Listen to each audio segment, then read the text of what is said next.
mostly happening right now? You've got a school schedule. Yes. You're coming off this like clean slate of, okay, new year. We're booking X amount of time in advance. And somebody just now wants to contact you to get a tattoo this Friday. That look right there is authentic because that's what we get, you know.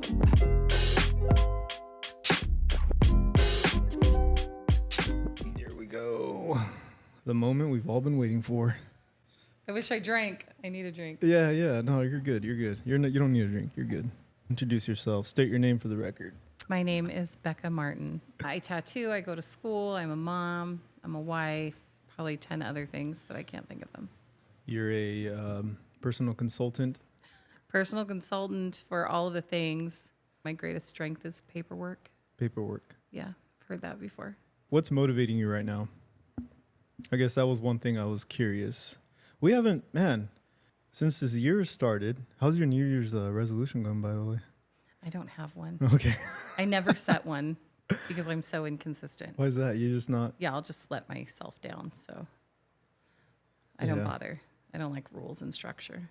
Since the beginning of the year, I've only seen you probably like not even 10 times. 3 weeks worth of. It's been a long 2024. It's been a long year. It's been interesting. There's moments where we're here in the shop and we're just like, maybe next year will be next better. Year, 2025. That's our year. And technically, we've just started, it feels. You are a resident tattoo artist of the shop. What year did you start? I think, I was thinking about this earlier. I think it was 2017. Okay.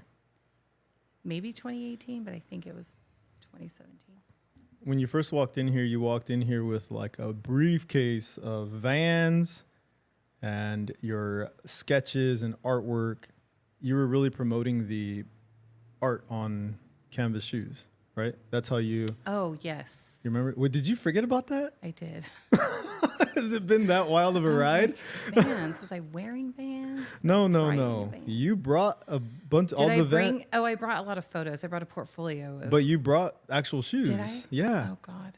Yeah, you brought the shoes. You forgot. So cringe. Yeah. You forgot that. I did. Yeah. I forget a lot.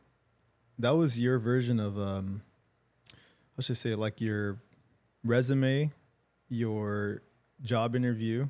Backtrack a little bit. Sorry. Yeah, this will be a great episode. So, Becca, what did you think about Cisco's pod? His episode. Oh, I thought it was awesome. He brought you in here. So colorful. Yeah. He brought you in here.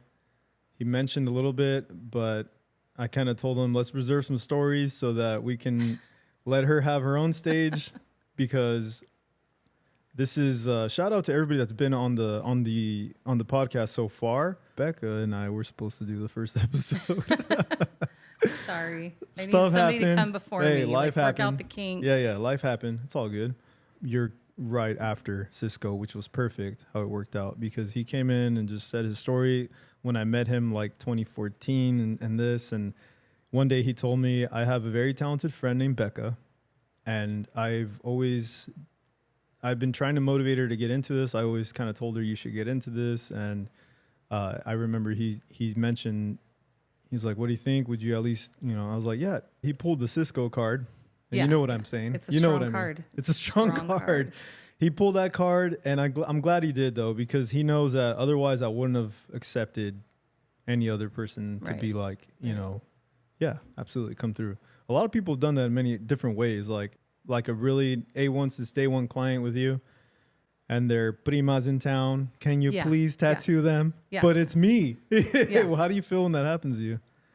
It overwhelms me because I am such a yes person. It's hard. It's hard for... And I just exist to make everybody else happy. Yeah. And having to say no.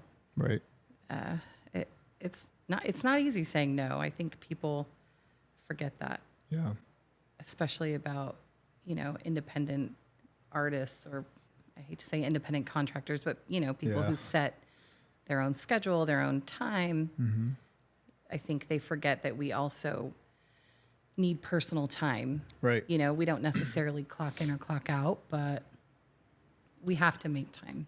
Yeah. And sometimes that means saying no to people that mean a lot to us. Yeah. We respect and appreciate. I think he definitely pulled that Cisco card on me, and that was a perfect example to be like, I couldn't say no. I'm just being honest. And he, sure enough, you came by. We briefly spoke here, I think, and then you just brought in your stuff. And one thing I don't think I've even ever told you this. I might have a few times when we had like our little like our talks and stuff. But I said I was looking through your work, and I would remember the times that I went to shops asking for an apprenticeship, asking for a chance per se. And while you were talking, it's funny because we do that now. Not that we zone out, but we do zone out, Yeah. right? We're just Yeah. kind of like distracted off something or somebody's. Right. He mentioned in his episode, he was like, he's blow drying hair and it's super loud. You can't hear him. He's like, yeah. Just vibing. He's just vibing like, absolutely. And then they ask you something like, wait, what? Yeah. But I think you were in here like this was a formal job interview. You were in here like you came in like I was at Toys R Us. I was ready. At law school. I was ready. Yeah. Talk about self-promotion and talk about like this is why you need me in a way, and not even in an aggressive way. You're just kind of like, this is why you need me, but if not, it's okay.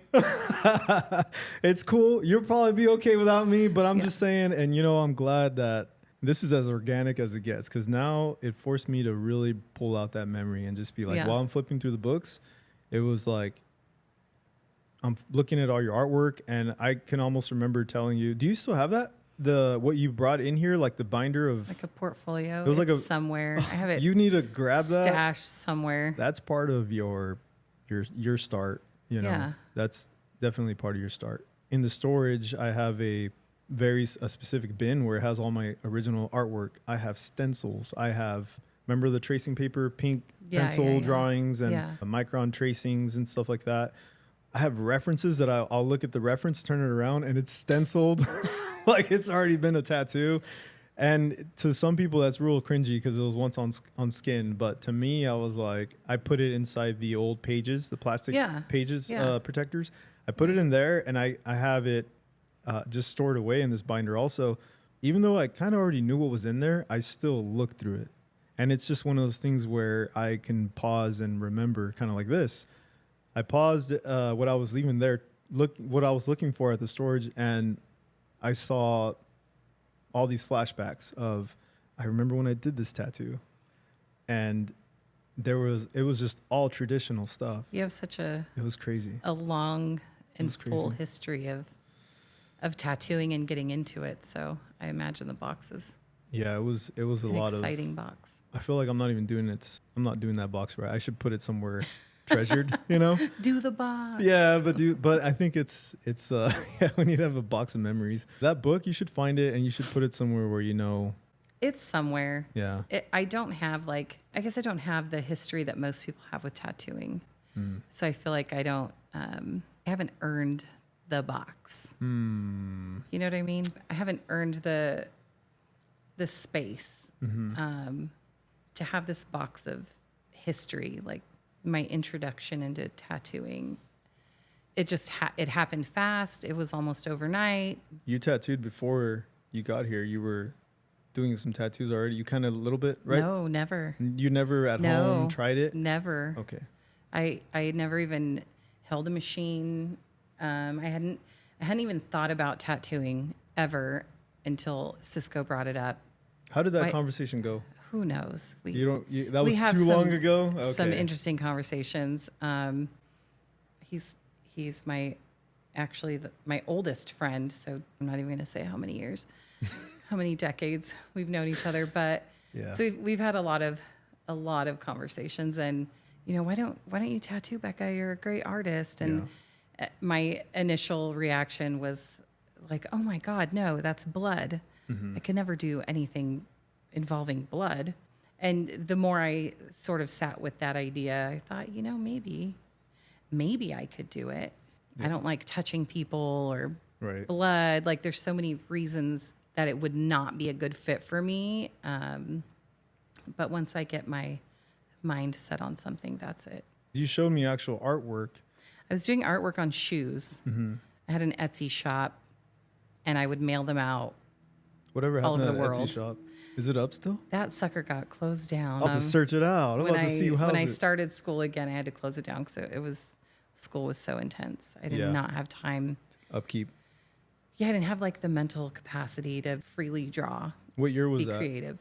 When you like started that I point think of it school? was 2017. Okay. And so you closed it down and then Shut it down. Did school for a year. law school? Law school. Okay. Yeah. Oof. Attorney at law.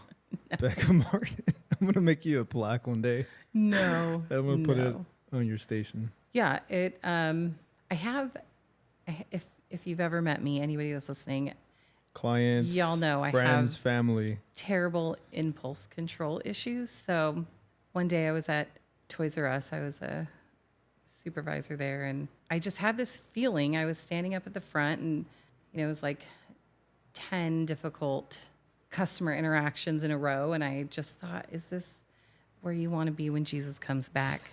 Like, you want to be at Toys R Us. He gave you so much to work with, and this is what you're fucking doing with your life. Right. And it was literally in that moment I decided to go to law school. So I applied. It took a little while. I feel like anybody that has successfully applied to law school should get a certificate of some sort, because that was so intense. And I did that for a while, about a year, and it just wasn't for me. It didn't bring me any joy. I also, prior to law school, went traveling as like, my last hurrah for the next 4 years, and traveled overseas and ran into a situation that left me broken, I would say, with some pretty severe PTSD. And coming home, as those symptoms started growing and taking over more and more of my life, I was still trying to focus on law school, and it was That's hard to a really chaotic time in my life. As much as I love school and I loved learning, and I really wanted to do law school so I could help people who were not able to help themselves, immigration law, that sort of thing. Yeah, you wanted to be like not just a lawyer, you wanted to be a good, honest lawyer, which is so hard. I think that's the goal. I would yeah. hope that's the goal for anybody, Yeah. Going into any sort of public service. But yeah, it didn't work out for me at that time.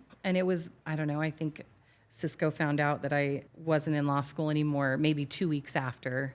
And we were talking about the tattooing, and he was like, I have a guy, Omar, I'm going to introduce you to him. And that was a few days later. You're like, I don't know. See, I don't even remember that. I don't even know how to teach anybody. I just do what I do, and watch, follow along, see what you can pick up. And we're gonna tattoo Fonzo. Get over here, Fonzo. Oh yeah, all right. Becca's gonna put a spider on you.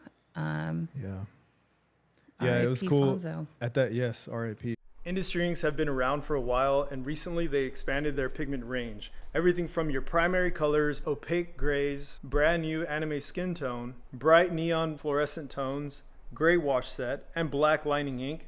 If you haven't yet tried out this high quality pigment, head on over to industryinks.com, and with your order you can take advantage of a special promo code using OUTLOUD for an exclusive discount. Try out their new range for yourself, and thanks again for the partnered sponsorship. At that time, we had a lot of the guys that were hanging around. I was trying to give you a similar way of how I started. I just had that good group of friends that were like, just try it on my leg. Yeah.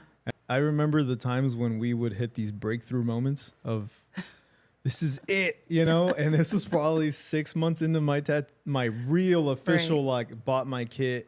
Literally, that's what it was. I had an eBay kit. Oh, shit. Yes. Yeah. Sparking. I didn't even know what was going on. Is it in the box? A lot of that stuff's in the box. The power supply is in that box from that kit. The machine I have, just like this sucker here, you know what I mean? It's because it came with like a pack, like a liner shader. One was like aluminum, which is in itself. But I wanted to do the standard of ideal apprenticeship, right? Yeah. I was ready for that. I think I was ready to put a lot of things. Like I had a part-time job trying to learn this. Yeah. And I knew at one point you're just gonna have to let all that go if you want to make anything of this. Right. And I remember just full speed ahead, drop everything. There's a lot of factors. There's a lot of friction. There's a lot of, all I knew was our area to me was an industry, right? Right. Because of the amount of shops, then you start thinking this is like worldwide. Right. Perspective, because now you're like, okay, imagine our area has 50 shops. I didn't have the vision of outside of that at the time. I seeked out, where can I go in? So all that started hitting me when I saw you come in with your portfolio and the actual physical shoes. I can't believe I brought this. Yeah, you don't remember that, huh? No, not at all. Yeah, they were white Vans. I wouldn't put it past me. It might have even been. I do some wild shit. Yeah. So it might have been like the swallow of the bird and something printed on there. Whatever I was working on at the time. Yeah, but you brought all that, and it just reminded me, like, that's what I did. I took in my very first drawings, and I've never tattooed, but this is what but I have tattooed. I remember printing out a bunch of pictures, like the 4x6s. Yeah. And this is what I've done so far. Yeah.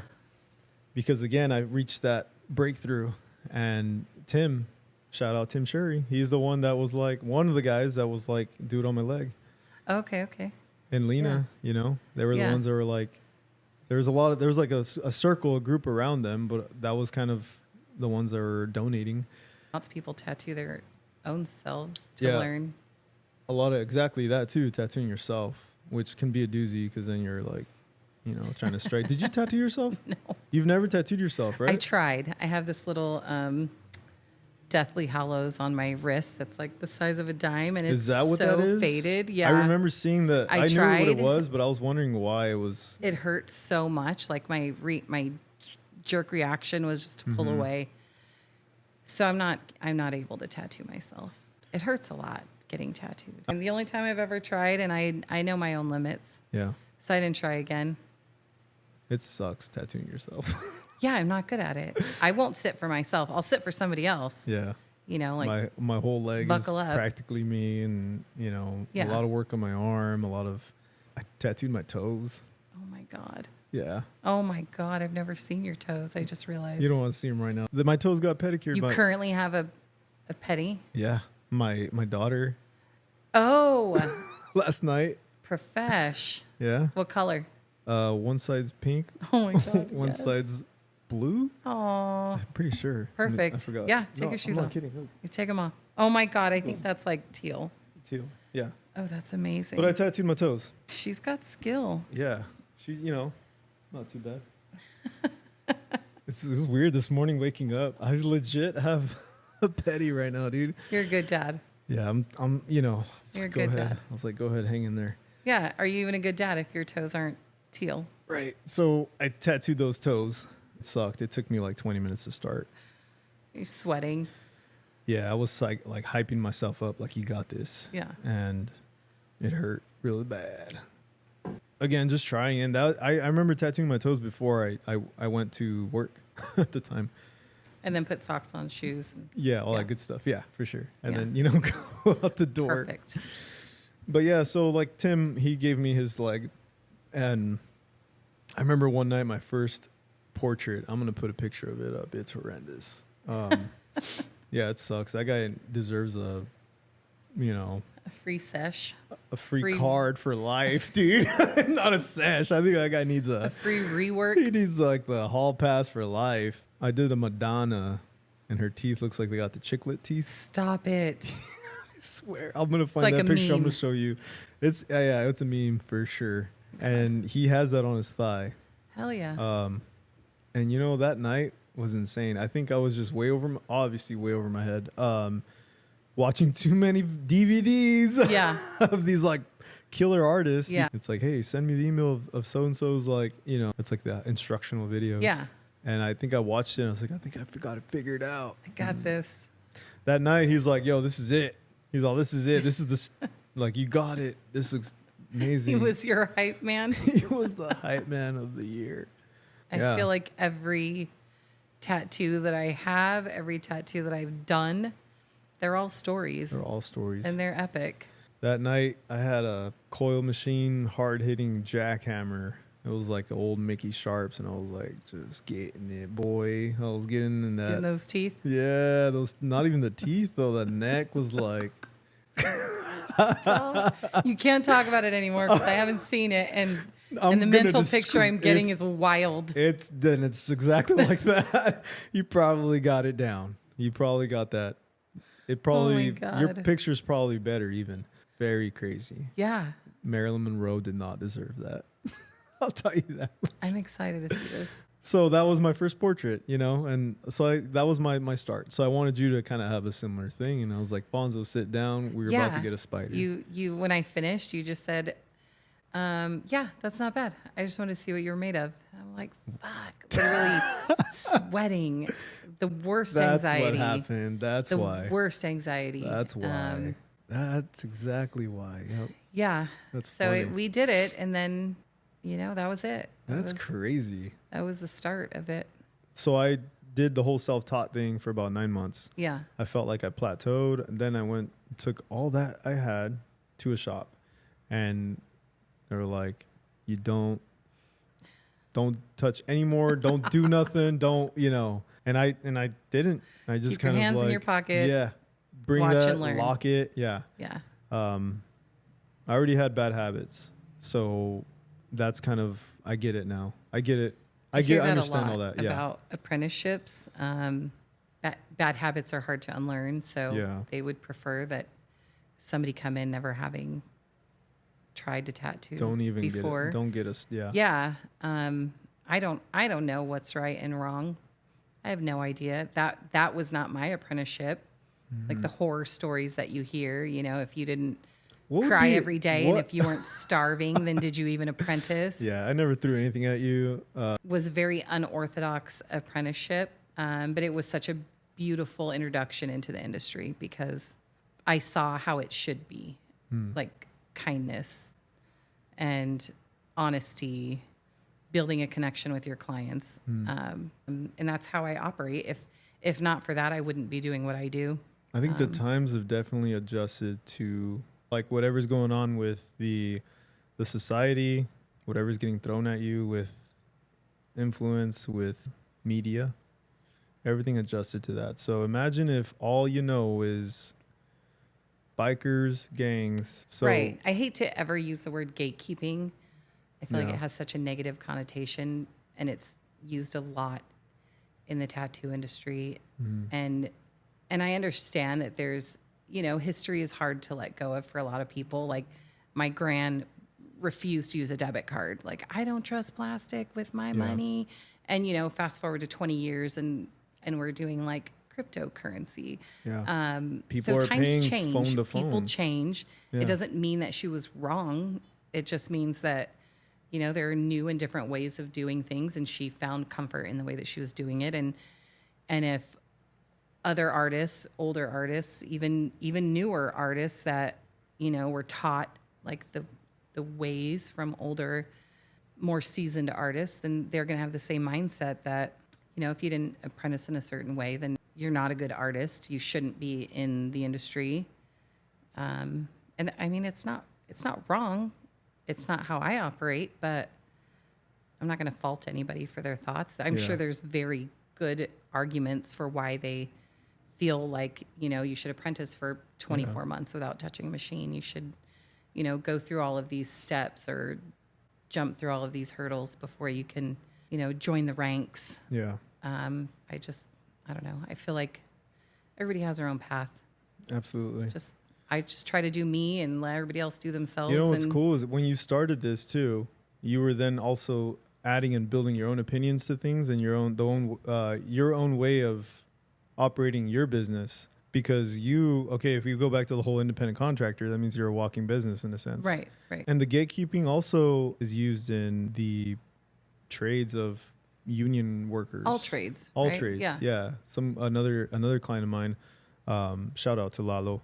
He was in here talking about how you have these guys that you're paying their pension and they don't want to teach you something that could keep you paying their and then he's like, help me keep you enjoying your life. They don't feel like you've earned it. You haven't earned that knowledge. That's crazy. Have you bled enough? Have you sweat enough? Have you stressed enough to earn the knowledge that I can impart on you.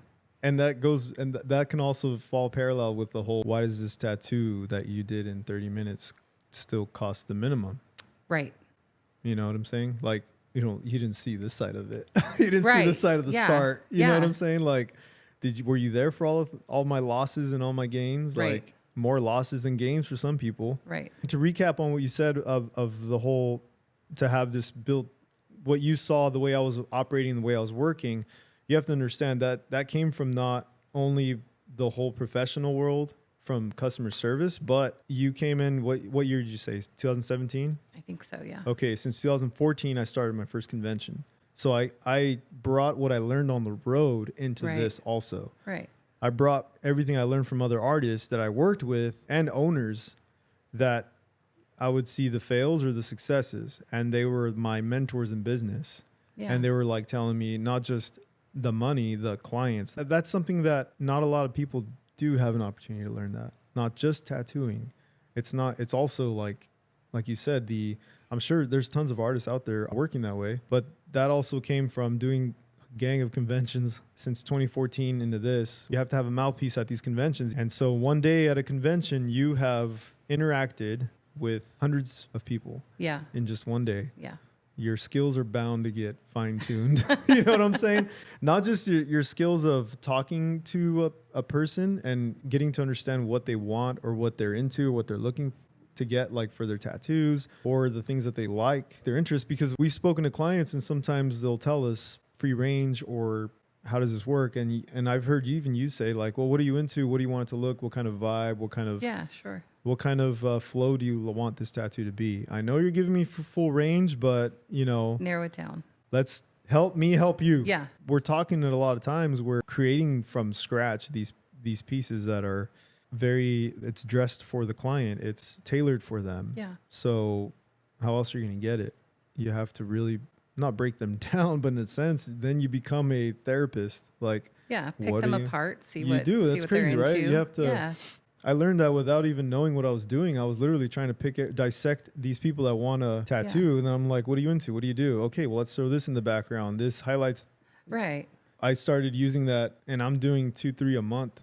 A lot. Yeah. A lot. Yeah. I was like going and going conventions, and going. 2 or 3 a month. 100. Yeah. That treadmill was burning, It was hard to get off of it. It was hard to turn that mind off. Right. So now you understand the way. Mode. It's funny because now you probably see why, and you've seen it, and we've talked about this before. And I know that's when you start bringing up the whole like, hey, you need to there's something going on. Yeah. you evaluated me, and then you kind of told me. You said, "Here's what's wrong with you." I'm not a doctor, however. I'm not a licensed. I would need you to make an appointment. Yeah. That was funny.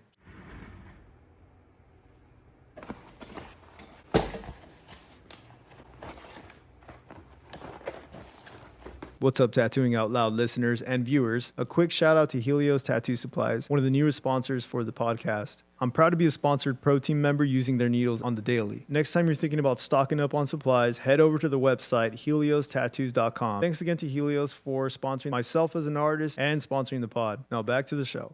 Just gears were that speed, just that constant hustle mode. Yeah. I didn't realize what I was doing. I didn't know what I was. Yeah.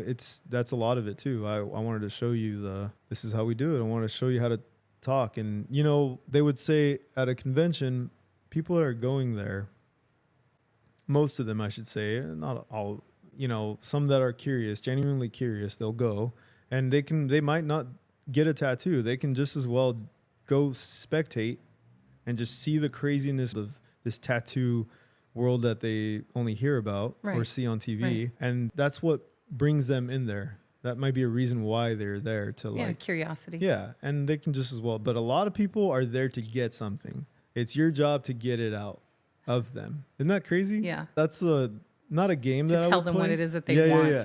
Like you came in here for something. Yeah. Let me tell you what it is you want. This is how I approached it. Because I said, they're stopping by your booth, you're going to choose that outcome. If they're going to sit down and get a tattoo done by you or not, that's all on you.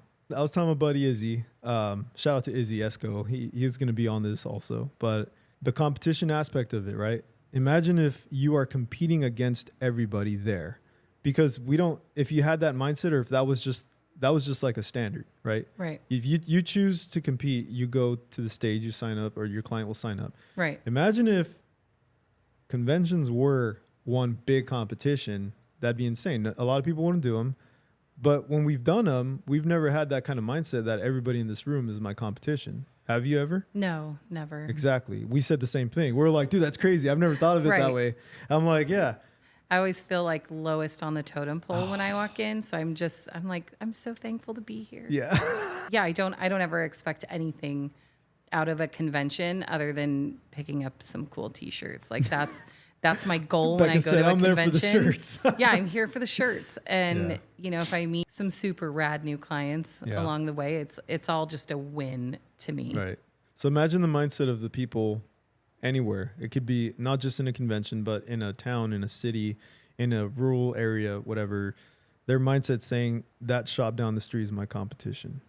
And then you have that mindset, you go into a convention, you're like, this booth across and this booth next and the booth to my left is my competition. These other 400 artists. Sour, salty dude. Like, yeah, sounds exhausting. You can't. So I was like, dude, how crazy would that be if everybody had that mindset at a convention? That would be wild. There would be fights. There would be like, it would be ugly. There's a lot of negativity being spread with industry, with artist to artist, or you follow me, but I'm now going to be petty and be salty because you don't like my stuff. Or, you know. Oh, okay, like seeking, where are the hearts? Where are the likes? Seeking the acceptance. Yeah. Because that's what you're kind of narrowing it down to, saying the humble side of you're grateful, genuinely grateful that you are there, rubbing elbows and tattooing in this space of amazing artists, and you're just super grateful to even be there. And I just want to be there I just want to get a shirt. I'm just so humble. How about we kill and crush that mindset, know to value yourself as what you've come thus far, and put some value not only on your work, but yourself as what you have to offer. What does it take to spread the positivity between artists? What would you like to do? I have no shame. I'll like something from 5 months ago. Right. And if I just saw it, I don't know, when I see art and somebody's passionate about it and they're hyped for what they've done, like I want to get on that. It feels good. It feels good to have. Yeah, it does feel good to have other artists. Yeah. Show you that love. Another episode with another artist. Shout out to Dom. He got on here. He's from Baltimore. I've only done 4 CSs ever in my life, and that is a lot. To me, I just want to keep it in one hand and that's it. Boy. You know what I mean? Like I'm not trying to, but he's rocking one. Okay. He's been like a brother too. You know. Jesse already had one, right? Or else I for sure we would have, right? You know, and so Dom said, "I'm just seeking that love from my peers," and it's funny, you know, how we do a tattoo, and the client, as long as they're happy with it, that's all that matters, right? We post a tattoo, the peers love it. When you post a picture, that's like your commercial, that's your ad. You're advertising what you do. That's your work, right? It's very vulnerable, and you can see all these clients love your stuff. They rock with you. They ride the Becca train. And then you see the peers, like artists start liking it, and you're just there on a whole different track. You're like, oh, but so and so, and that just feels good, right? That's like the community. Yeah, to have somebody, you know, heart my work. It gives a little bit of a check. It does make me feel like, okay, I'm doing something right. Yeah.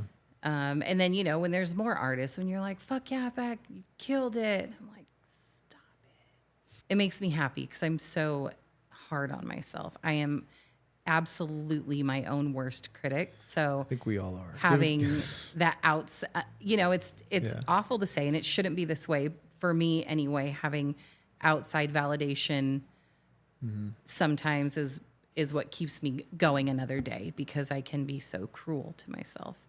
I know my clients like it, and really that's what should matter. And my bestie is always like, you know, did your client love it, Becca? I'm like, yeah, she said she loves it. She was so excited. And then she's like, that's all that matters. Nothing else matters. And that's not wrong. That's absolutely not wrong. But it's hard to keep reminding yourself of that when you're, you know, a perfectionist. And well, that goes to show you though, when he said that just shows you in the East Coast, another artist, in the South, North, wherever, a lot of people are facing that same mindset and the same, like a little bit of a factor, that obstacle to say, my client loves it, my people, my followers that are, you know, just really support the work. They love it. But when it comes to peers, that's when it really, to me, those checks mean something, which I know that's why there's always these arguments about, oh, the likes, and like, it shouldn't be about the likes. Who cares about who likes? That's when the whole thing started arising about this Instagram algorithm. Or like, oh yeah. is my stuff not being seen or what, guys? Like, there's no likes, there's no, and then it sucks. It's funny to see that even from a big name. I didn't mean it like I need likes, give me likes. No, where's my followers? That's not where I'm going with it. But I suppose it's like, if like, what you're doing, you've been doing it for almost 2 decades now. And if you see quality in what I'm doing, then I feel better because you know what to look for. Whereas like my mom or my wife is like, great job, that's beautiful. And I'm like, you don't even know what you're looking for. Like, you can't pick this tattoo apart and say, execution, well done, technique, well done. But when another artist can like it, and I don't mean like as in like the heart, but when another artist can, check it out and be like, acknowledge your work, and like, hey, that's pretty good. I think that's the acknowledgement is what I mean. Yeah, then I feel like, okay, he knows what he's talking about. Like, he knows what a line should look like. He knows what best placement for a piece or compilation of a design. And when another artist who does that for a living sees it and sees you, then it's like, okay, cool, that's good. I needed that. Like, I needed that to keep going because I'm having a hard time right now. I like it, that whole form of showing love.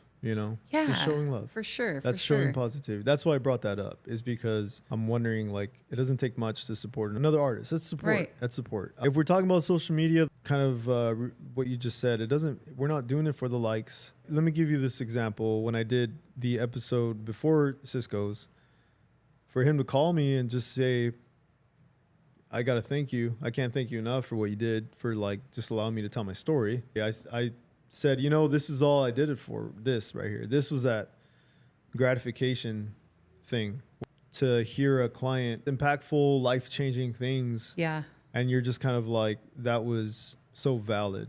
It gives you that boost of an artist, because we are hard on ourselves and we are our worst critics. We don't see, every time we finish a tattoo, we already hate it in a sense. You know how we just focus on the flaws. We run into those issues, and it's hard to break that. That could be a bad habit, versus having a mind of just accepting that you did the most of your ability, right? What you possibly could do, and project this tattoo or transfer it into skin, and transfer this story, transfer the weight of this person's idea into skin. And you did it the best of your abilities, full send, versus, I don't like any of these 80 photos of this one tattoo. I just, and no one's going to like it. And that starts to like, what am I doing with my life? Right. It's hard. I need to go apply at Walmart. Shout out to Walmart. Shout out to Walmart. This other artist, like I mentioned, every artist that I spoke to so far, they've all said the same thing. We're our own worst critics. It's hard to break that. Just know that you're doing it to this point, and tomorrow you get to do it better, and the next day and the next day. And that's why, when would you say was your breakthrough from tattooing?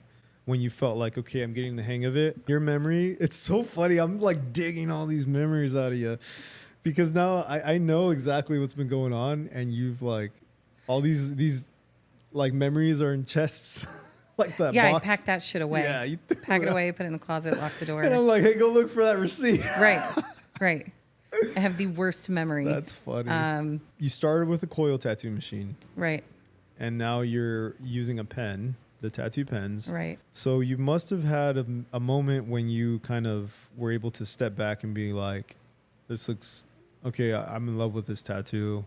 You have to be in love with what you do. You said that yourself. I mean, we went into this blind, but now you can at one point just step back and be like, this tattoo I just created, I love it.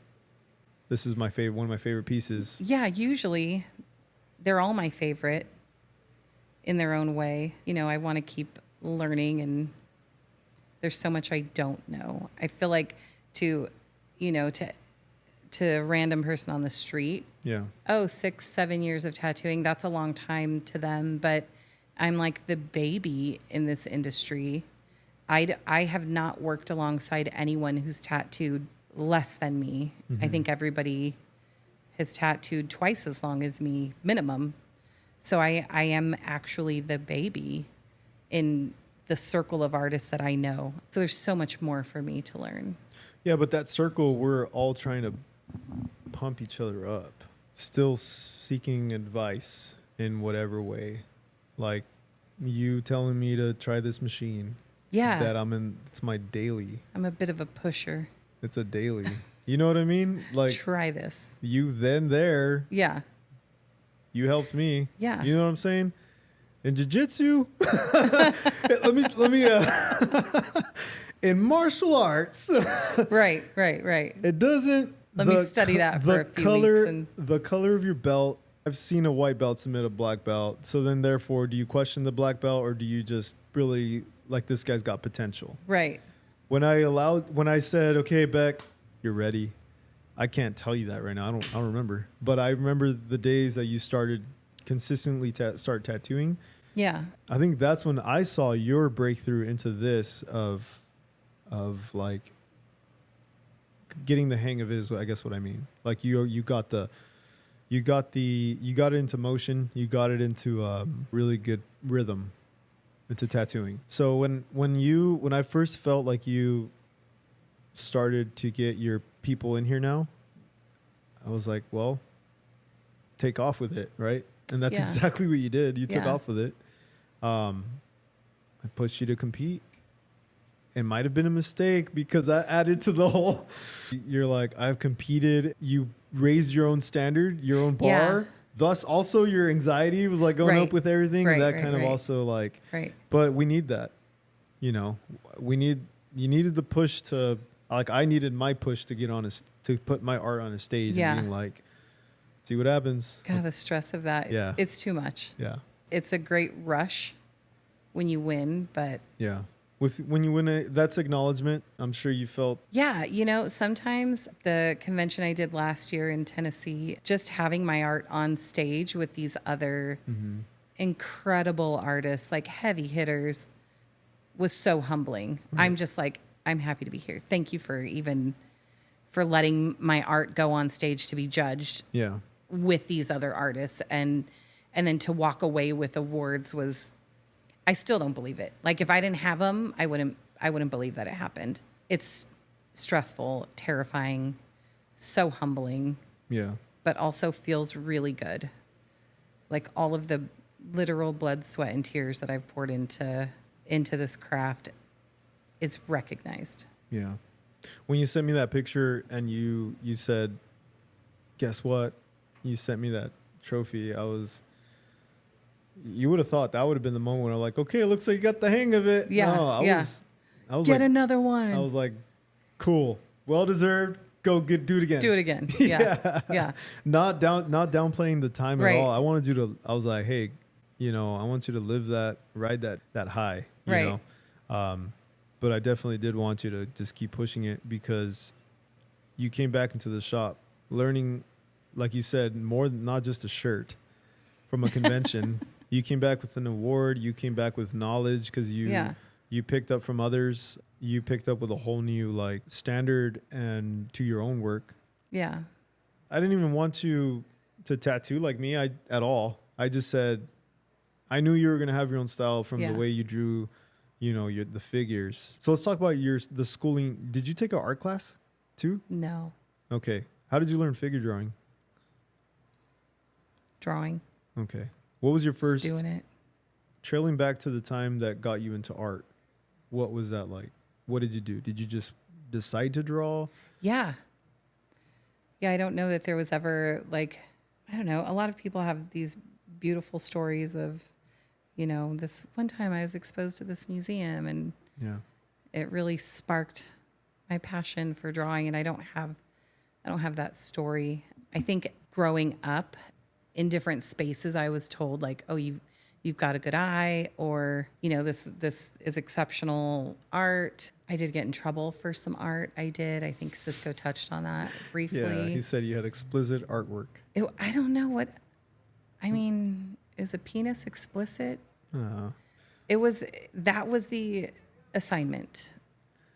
Yeah, they have it. If you go to Rome and take your kids, you're gonna see some wangs. Right, you're gonna see some wieners.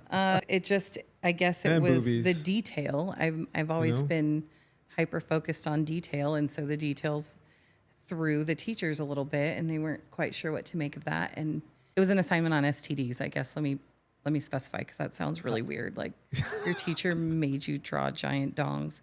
No, it was like That's funny. we had to research STDs in this class we were taking, and I don't remember if we got like herpes or something, me and Cisco, and he did like all the library work and I did all the art, and then we had to go up and present it. At least you guys got herpes together. We got herpes together. Like that was my first exposure to herpes, was with Cisco in the 9th grade. And yeah, I didn't realize, I don't think I realized for years and years after that it wasn't the image, it was like the detail of the image. And that's just how I exist. I am hyper fixated on details. Yeah. And I don't know, to me it's funny now. I wish I had that poster board in a box somewhere. Who knows where it's at. We got to keep all that. Yeah. That was probably one of the most notable. That was in high school? Like, hey girl, you can draw. I was in high school? Yeah. Okay. So much so that I'm going to call you in after and bring a group of teachers to interrogate you. You know? Yeah. I nailed it. Give me an A. I can draw you a portrait. Yeah, I got your portrait right here, lady. I got some realism. Imagine what you have to do to study. It was a lot of pamphlets, it was the 90s. There was no internet. The internet wasn't even a thing when I drew this 2-footer. Yeah, definitely. We need that picture. Yeah. Oh, yeah. You're destined for some chola tats. You had the Salinas. Yeah, it was something. It was something. So then you started drawing, going into graduating high school. When did you start doing the marker work, the canvas work? God, maybe like 9 years ago. Okay. Again, I don't have like this lovely story of being introduced to art. No, but you had a motive to stay in it. I was bored. Okay. I get bored pretty easily. Boredom gave you this career, huh? Yeah, literally. That's there pretty was wild. my son had a pair of shoes sitting next to the couch, and we were watching. Fuck, I don't even know. We were like binge watching some show. Yeah. There was a ballpoint pen somewhere near me, and I just picked up his shoe and started drawing on it. And he was so into it, so we clear coated, sprayed them, and he wore them to school. And then his like water polo team all wanted shoes, and started the shoe so factory. it started. Yeah, so I started posting and then getting orders from Australia, Germany, Japan. Wow. Yeah, it was really fun. So Super someone out there but has a original Becca Martin shoe. There's a lot of people out there that have them. It's pretty cool. Yeah. That's cool. It's interesting to think of. I hope they don't still have them. Like that was years ago. Oh, you got to bring Probably that back. Stinky. You got to. Cisco has a couple pair. Anxiety is real. This wasn't your first experience. You already had tattoos. I had them. Yeah. What? While you were getting tattooed, that never struck. Like, hey, no, never. I was on a okay. totally different path. I was doing opposite of this. Yeah. You took me out of my comfort zone when you were just mentioning earlier. You said I don't like new, I don't like change, I don't. Yeah. It's hard. Yeah. It was the same for me in a lot of ways. But you're like, try this out, use my machine. Yeah. And I was sold. I was like, I got to get me one of these. That's coming from you. That it's like you could just as well say I'm the baby. I was the apprentice. If you go through a life change of like they have a lot of acne scars and they get that all redone. Yeah. Then in their own mind, they still feel like they have these flaws. Yeah. That they're still wearing them. Yeah. And they go out in public or with friends and they still use that like as a self-conscious thing, knowing Absolutely. that you're not like that anymore. Right. You don't look like you're not this apprentice anymore. People don't see you this way anymore. And everything that you've gone through as far as it's a sculpt of your art, again, you were adding your own opinions and it's like, and I think I told you, if you don't want to do that, don't do it then. If you want to run your business your clients this way, then that's why they're with you, Becca. Right. And if you decide, it was hard for us to say no. We're yet very yes people, right? Yeah. So if you decide to say no, say no. Have something to follow up. Have something to follow that no, like booking. And it's like, I don't know if I want to do this. There's many times when you said, I don't know if I want to, this person's more your jam or this person. And Right. What's mostly happening right now, you've got a school schedule. Yes. You're coming off this like clean slate of, okay, new year. We're booking X amount of time in advance. And somebody just now wants to contact you to get a tattoo this Friday. That look right there is authentic because that's what we get, you know? Yeah. That's happening right now with Right. me, with you, right? Let's educate some peeps with how to book with you. How's your schedule? What's your take on what to expect if they want to reach out to you? Usually it's how far out are you booking? When's your next opening? That sort of thing. And then it's But like, I think on my page, it's really clear how to go about booking with me and expectations you should have. Sometimes I feel like it comes off a little cold and aggressive, but it's not. If you know me, it's absolutely not. I just write very direct. The best way to get a hold of me is in my booking highlight. yeah. But Because understand we have lives going on too. yeah, it's hard playing like that back and forth. Yeah. You know, it can go on for hours. It can go on for days. It can go on for a week or two. By the time that potential client gets off work and replies, Yeah. I'm busy having dinner with my family. I'm not going to reply. And then, you know, I don't want to reply at 11:30 at night and wake you. Sometimes I do. Sorry. We also don't go And to then, sleep yeah, until so it's just like this Yeah. wild back and forth. So yeah. it's always best. You're going to have the best outcome of booking with any artist or any lash techs, nail techs, Yeah. anybody in the service industry. One, of course, always approach with respect. Like, don't shoot that. You know, here's a picture of my cousin's tattoo. How much? That I That's just hard. won't reply. I won't reply. Not because I'm trying to be an asshole, but Right. there's a right and a wrong way to approach somebody for anything. So yeah, just usually an artist has a how-to on their page and Yeah. follow that. If not, default to using the manners that somebody imparted on you when you were young. Like, hi, my name is. That's always the best way. But for me personally, yeah, I'm usually booked out a bit. I am finding a better balance the last few years between work and personal life. Yeah. And so when I met up, held my end of the deal, and we got this going, you and I, one of my bigger worries was I didn't want you to wake up one day and be like, I don't know if I want to do this, you know? Right. I don't know if I want to do this anymore and face that. I'm just curious because like the overwhelmed feeling that you have with school, I don't want you to be overwhelmed with this one day. Yeah. And I get X amount of time into putting into this whole like the apprenticeship program. and just being like, oh man, now Becca's quitting or Becca's doesn't want to do this anymore or whatever. Right. That went through my mind a lot. It was a fear that I was like, okay, as soon as you say yes, last thing I want is her to second guess it or just see the real Like, oh, this is not as glamorous as behind the curtains as of it what's seems, really yeah. going on. And it's something that like there's no, I mean, I guess if you want to call it like there's struggles in anything when you want to start for Right. school. So the struggle side, a lot of people can't handle it, right. you know. So imagine you now coming in wanting to do this. How crazy that would be for me to be like, why? Why do you want to do this? Yeah. What's the reason? And you say, well, check out these shoes I did. Look at my portfolio. Yeah. This is all my art. Yeah, Cisco you probably if didn't Cisco take me would pull that seriously. card right now, I'd be like, No. Cisco, I'm sorry, man. This is not Yeah. the time. Yeah, I didn't want you to someday start doing this because you have to put, and you see it now. You've had your light touch of trying to, you know, have somebody ask you, can you show me? Can you try to, you know, and it's like, it's a lot. It's hard to explain for me anyway. Maybe other people, it just tattooing comes naturally to them. But for me, it was like a both feet in type of deal. Like there's you can't hesitate. You can't waver. It's all or nothing.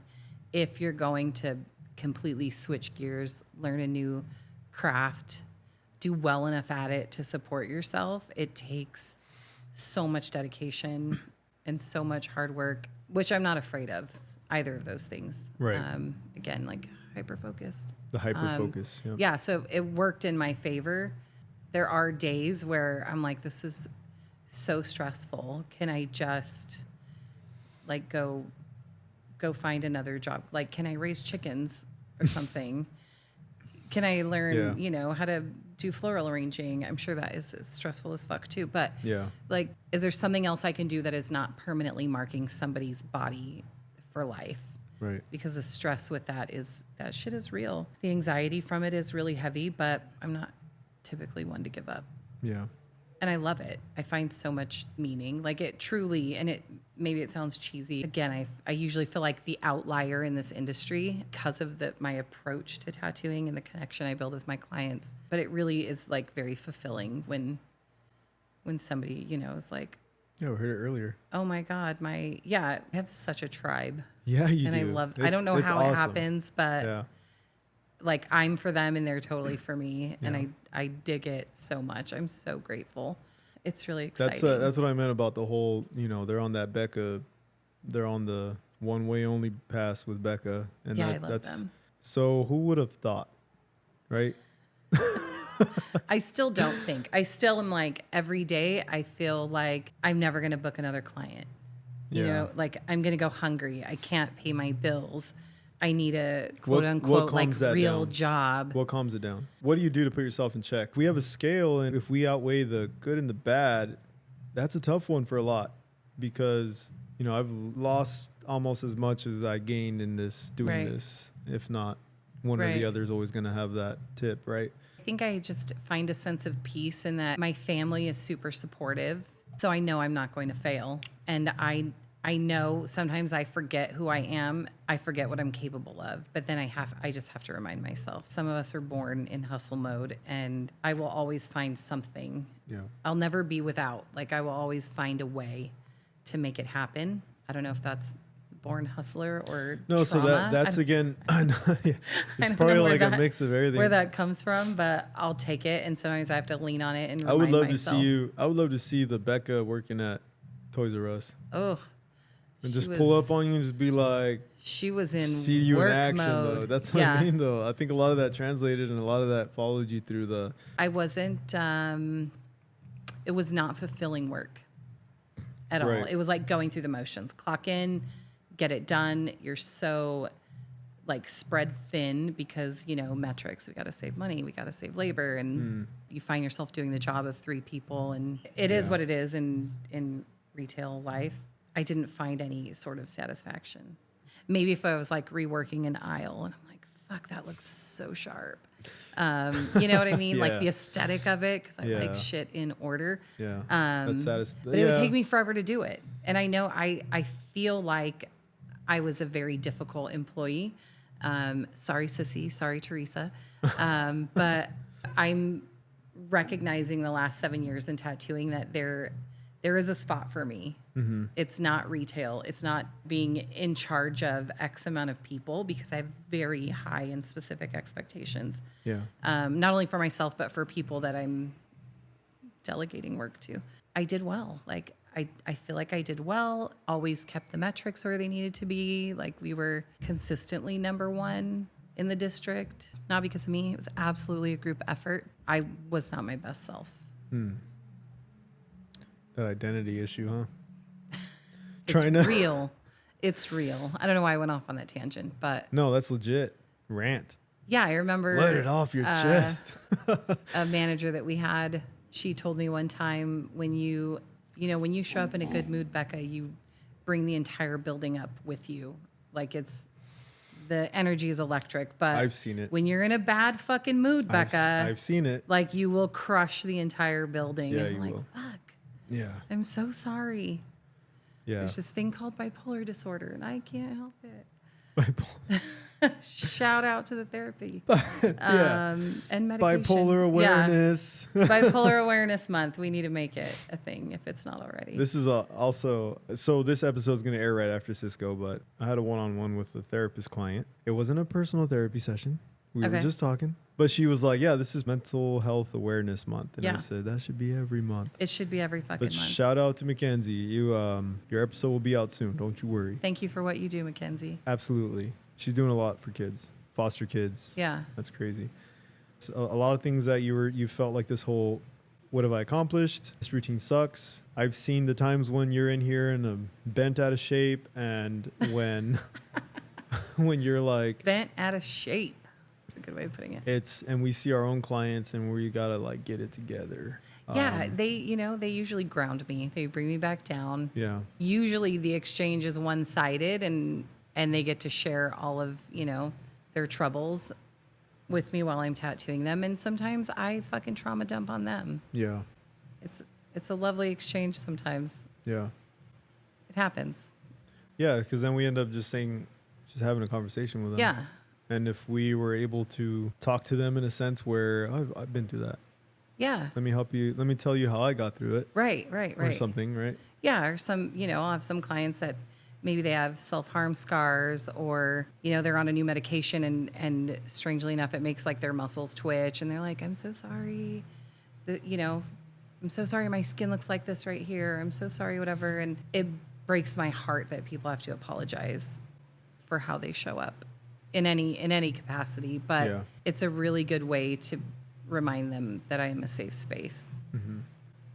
Yeah, I remember you made that a pact. You were like, I saw you posted something like I'm a safe space business and all that. And I asked you about it, and I was like, oh, you educated me on something again. Yeah. You know what I mean? Important. I'm like, yeah, it is. I know for myself, going into a tattoo shop, let's rewind 10 years ago, going into a tattoo shop was so intimidating for me.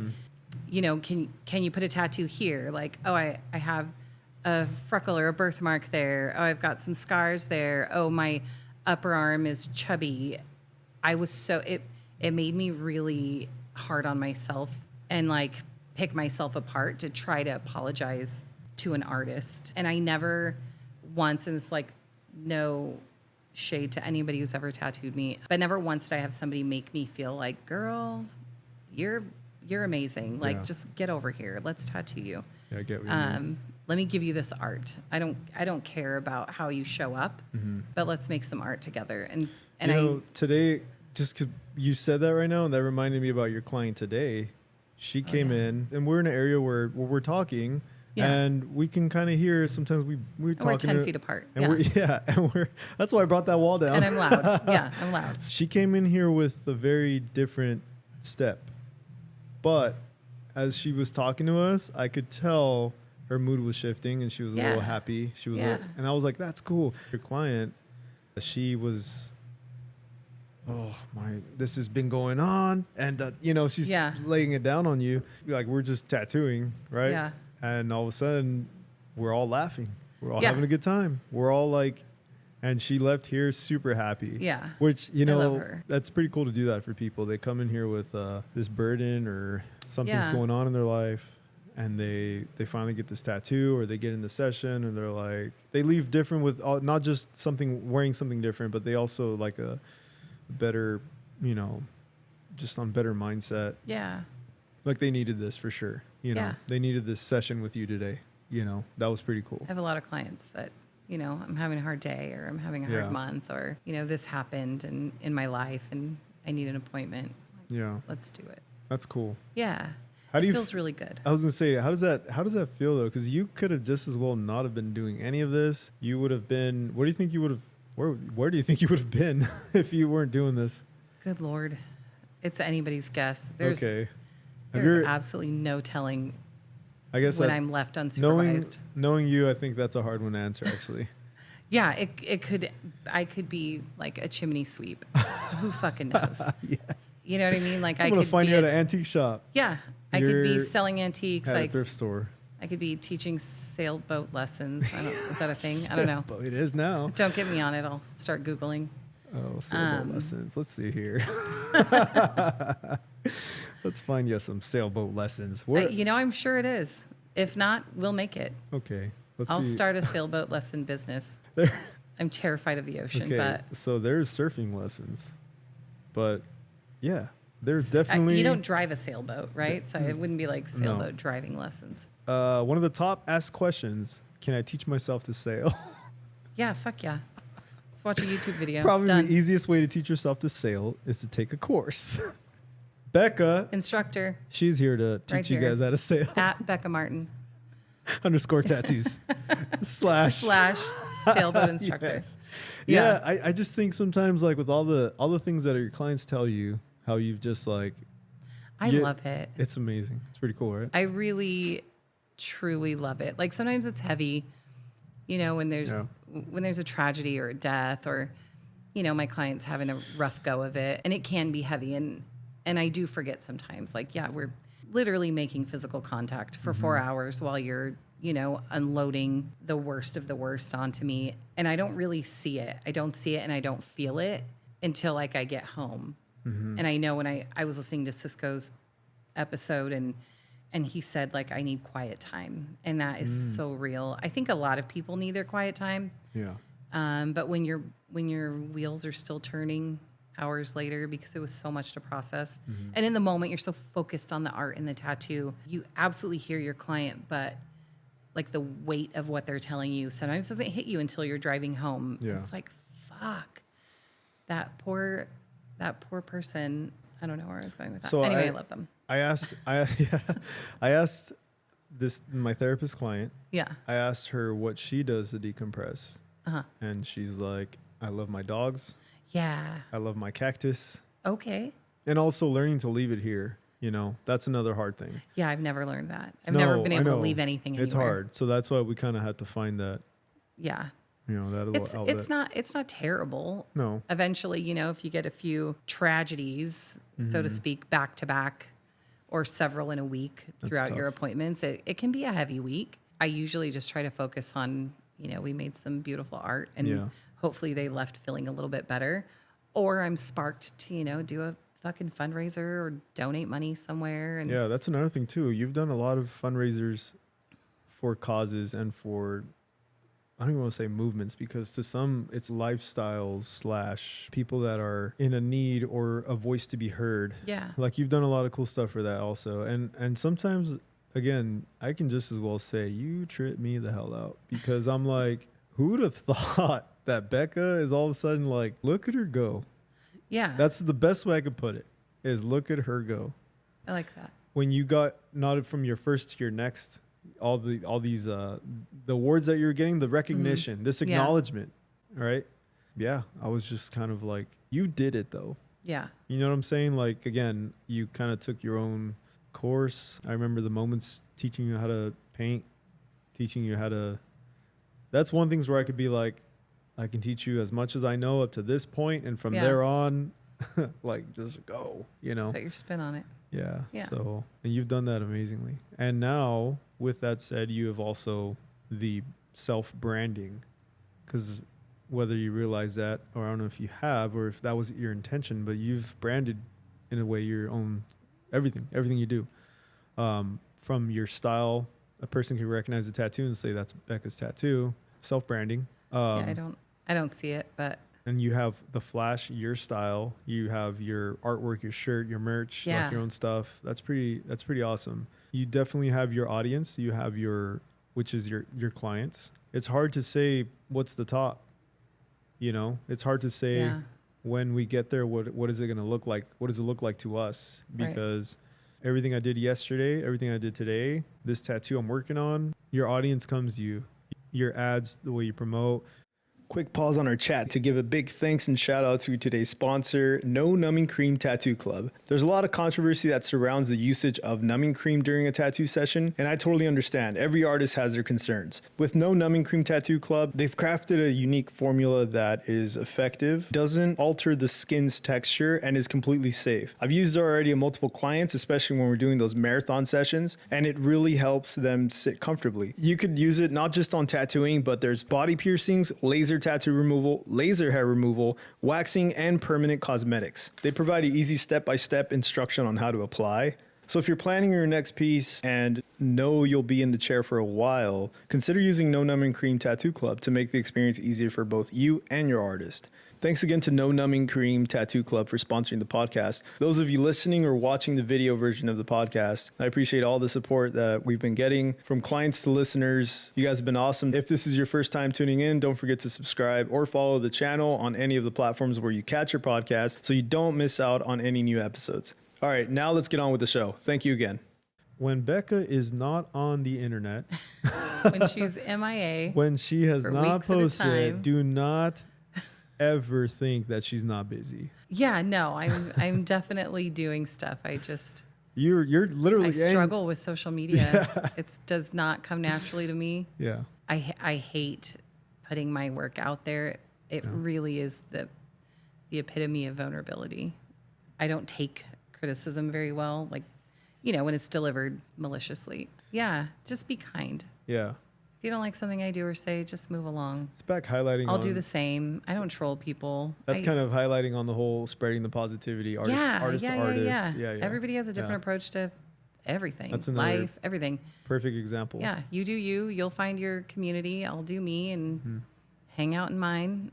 There's, I heard it once, like all these new tattoo artists coming in. There's just not enough pieces of the pie for everybody, or something like that. And I just remember thinking that I don't want that pie. Like, I don't like that flavor of pie. You keep your pie, and I'm gonna make my own pie. It's not my slice. And it works. Like, how about everybody make their own little personal pie? You keep doing what you're doing. You've got clients that are for you, and you're for them, and I've got clients that are for me. I did not, by all means, give you that kind of analogy. That's no. It was not you. No, but that's again you implementing your own opinion into the way you want to run your business. Oh yeah, you feel me? I feel like I do everything, and most people are like, "What is she fucking doing now?" Yeah. Does she need the most? Does she need Absolutely. like the triple sized workstation toolbox? Like, Hell do you need the most at all times, Becca? Some And LEDs in that. I mean, sucker, maybe spinning rims. Yeah, if it brings me know? joy, who fucking cares? If like, it made you I happy, don't care. Yeah. Yes, I buy a lot of machines. Yes, I Especially when you're buy asleep, things I half don't asleep. use. Yeah, I have a sleep shopping problem, impulse control issues. Hey, I'm all for it. Yeah, It I made you feel like happy. Cool. just Now you got a don't bunch of. judge. Guess what? Now you got a bunch of joggers. Congrats. Yeah, You know what yeah. I'm saying? You're Yeah. comfy as hell. I've got a shit ton of jogger pants, shoes, and other things we don't need to mention. I feel like I sort of march to my own beat, and Yeah. I'm happiest when I'm left to do that. Right. And I can find what works for me and find the clients that work for me, and everybody can just be happy. Best way to put it. Yeah. Yeah, because I feel like that's one thing that's why the people that are supporting you, your audience, is with you. That's why they want Right. to tune into your channel. That's why they want to, like the channel of Becca, that they want to come in and We're all a little strange. Yeah, that's funny. But we work for each other. And then, Yeah. if I might fall off my stool or something in front of my client or trip. All of these things happen. Let's talk about those times when, oh man. It happens. Yeah, it happens. And then my client's like, oh my God, she's on another fucking level, and I'm here for it, because I fall all the time too. Yeah. Or I'm like, hey, it's okay to tell me you're on meds. I'm also on meds. So we bond a lot over, things Did that we most just people become don't. best friends? It's like wanna those do moments. Yeah, karate yeah. in the garage. Yeah. I like to hope that people can come in and be themselves. Right. Don't be intimidated. Like, I felt I was always so intimidated to go get a tattoo, like out of place. I don't belong here. I'm not cool enough to get a tattoo here. Yeah, I don't ever want my clients to feel like that. I want them to feel just absolutely at home and comfortable. Yeah. That's a huge bullet there. That's just live by. So back on fulfillment right now, you're doing more than changing people's lives. You're giving them a piece of you to walk around. That's not It's crazy to think about. right. That's pretty Yeah. cool, huh? They're not just shoes now. Yeah, sometimes it's really morbid, but sometimes I do think, like, oh my gosh, when they're 90 in their casket, people are going to see that fucking hand jammer that we did. Like, that's so dope. I'll be long gone by then, but Yeah. I think it's so rad to think, like, I guess just the longevity of Would the you say art that we're making. Would you together. say is that your favorite part of tattooing? Thinking of people in their coffin is not my favorite part of Yeah. tattooing. you wished it's like, yeah, my favorite part is thinking about the end of the line. That's my favorite. How is this going to look when you're dead? Yeah. No, that's not my favorite part. I think, honestly, it's like building connections with my clients. I love that part. I really like being able to, which it sounds so silly, but, somebody that says, I've never worn shorts, or I've never worn a bathing suit, or I hear it often, like, I hate my upper arms. And then since you tattooed them, I wear nothing but tank tops now. I cut all my sleeves off. Yeah. Oh my All my God. jackets That are really sleeveless. just like gets my goat. I feel like that's my purpose on this planet. I was going to ask you what your purpose, like, how do you Yeah. feel you've been highlighting this? Because That's it. When I can do that for people, because who can do that for people? There's so, I mean, aside from like, I don't know, a divine intervention that makes people love themselves, or Right. you know, their upper arms, it's magic. Like, tattoos are magic. I have a lot of like old acne scars on my arms and my chest, so I just tattoo over that shit. And then my clients are like, "Oh my God, I could never." I'm like, "Fuck yeah, you can." Yeah. Let me show you. Yeah. Yeah, I'm available next month. Let's do it. Yeah. Sit down. Yeah, and then just to see the confidence, like, Right. and I have clients that'll send me pictures. I wore this dress. Such irony, though. We as artists carry this issue. When you just said confidence, I was like, "Ooh, trigger." Yeah, I have zero self-confidence, none But yeah, whatsoever. we're That's why I didn't boosting want to do others. our podcast. I'm like, Yeah. like, the anxiety is at a 10 right now, but I want that for other people. I want them to love their body, the skin Yeah. that they wake up in. And if I can be a tiny, tiny part of helping them do that, I'm so here for it. What's your opinion on the most stressful thing about tattooing? If you were to really narrow it, there's no right or wrong answers. I'm just like, in your own mind, in Becca's world, what's the most hardest thing for you, like personally, as far as tattooing goes? I personally love the creation, what I do Right. at the end. That's my favorite thing, hands down. Aside of what you said, that's beautiful. Personally, I love to see what I created in the end. Like, watch it come to life. Yeah, that's Yeah. dope. That's my Yeah. most, like, hands Yeah. down, that's my favorite thing ever.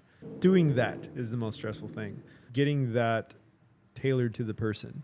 Those are all super stressful. Yeah. But I feel like I don't overbook myself, and I don't book like back to back to back clients because I want time Yeah. to adjust. If my client comes in and I've never tattooed them before, I want to make sure that it is Sync. tailored to them. Sync. Yeah, and then we Yeah. have time to do that. I think for me the most stressful part is, are they going to love it in a year? Are they still going to love it in 5 years? Or is it going to be, you know, like the 90s tramp stamps? Did I Like, just I create can't fucking another- believe I did this Yeah. when I was young and dumb. I bet everybody loves their art for me forever. Or at least if they're like, that was such a terrible fad at the time, I can't believe I got that tattooed. Yeah. At least they still have like, oh, but it was such a good experience, or, yeah, I had a good time with Becca. Like, the choice of tattoo was questionable, but I liked the experience of it. I remember a lot of my early experiences, and I hope that, I think that's my biggest fear, is that they're going to think, why did I do that? Okay. Because of yours. I don't like her. Because Yeah, I guess highlighting it's the- just okay. judgment. Like, my Sure, biggest sure, fear is sure. judgment. Yeah. You are now righting the wrongs, Yeah. changing these experiences for people. Like I was telling Cisco, I said, this is all about experience. Right. I just want to Experience live is up huge. to my client's Yeah. expectation. And, Yeah. is that the way it should be? I don't fucking know, but it's the way that I am. Have you ever tried to look into what is going to help me accept what I do and accept where I'm at, to not be so, I guess, what do you do to boost your self-confidence, or focusing on the things that you like versus breaking it down and picking out the things that you hate? Right. Because you don't have to be like, oh, I hate all this stuff. Right. I don't like these Right. little things. What would help Becca not be so hard on herself? So self-critical. Yeah. I've come a really long way in therapy. Yeah. That helps a lot. Everybody knows I'm pro therapy. Trying to quiet that negative self-talk. I try not to do the, I can't believe I did that. That was so stupid. Or, what were you thinking? You're so dumb. Yeah. How could you have done that? Try to rephrase it all. And then it really did shift the way that I see myself. Those are not the first words that come up anymore.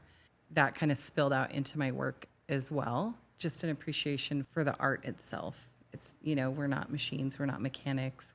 Everything is going to have some sort of flaw to it. Yeah. But that's what makes art beautiful. Words to live by. Yeah. So I don't know. My answer, I guess, is therapy. Yeah. Just to better myself, Yeah, get myself yeah, in a better yeah. No, I get headspace. it. And then I'm kinder to myself Yeah. in all areas of my life. So I wish I could just be Especially like, Becca, art. snap out of it. I know. I told you earlier, as you know, give that credit to yourself. Yeah. I feel like the more you live by that versus the harder side of it, you know, I but could it's easier said than pretend. done, I obviously. could totally be like, But I'm so fucking dope and my work is the no, it's not shit, even like, but that would be such a lie. I don't ever see you. You've never, as far as like boasting or like, Yeah. I get the humbling aspect. And it's funny because there's times when I'm just like pushing you to that bar, that limit to be like, do it, Becca. Just, I get it. You know, I understand. I understand that it's easier said than done. Because I'm facing the same things. You know, we all have Yeah. our hardest critic stuff. When I hear your clients, especially the first timers, and be like, I love it. Thank you. Excited to show it to me or my clients even seen some Yeah. work of yours. And they're like, and I'm telling them, you know, she's got it honed down. So when you hear that, you know, let's have that be the front man instead of the negative. Yeah, I wish. It's hard. I know I it's wish hard. I could choose who I know, shows up every but I day. love to hear the people that are just giving you the fire. Yeah. That, you know, giving you your roses. You know what I'm saying? Yeah, it's nice when those voices are louder than my own, for sure. Yeah. This has been dope.